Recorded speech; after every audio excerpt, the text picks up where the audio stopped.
c'est la Terre, voyez, bleue, la planète bleue, avec ce fin film qui l'entoure. Ce n'est pas seulement notre maison commune, maintenant que nous autres êtres humains, nous sommes lancés à la conquête de l'immensité de l'espace. Jean-Luc Mélenchon à la conquête d'un peu d'espace à gauche, avec un meeting où les masques FFP2 étaient distribués, finalement obligatoires. 1 heure de discours décliné en 3 thématiques, l'espace, le numérique et la mer. 2 parfums diffusés dans la salle à l'aide de boîtiers activés par des militants.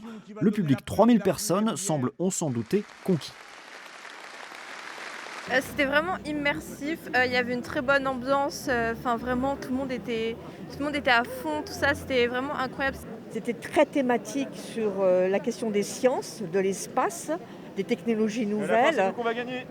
C'est un vrai dimanche populaire et le fait de faire un meeting immersif, pour moi, c'est fait pour ça, c'est pour qu'on fasse venir les gens vers la politique en apportant des nouvelles formes comme les meetings olfactifs et immersifs.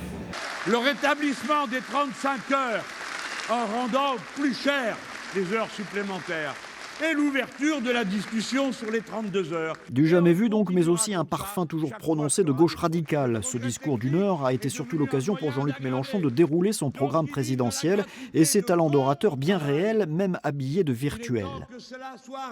Le virtuel là, il était pour attirer peut-être les regards d'une autre manière, qui ne soit pas forcément fixé que sur Jean-Luc, mais sur le fait aussi de cette appétence qu'on peut avoir, nous, sur les nouvelles technologies, le progrès. Alors le progrès, il est social, il est humain, il est aussi scientifique.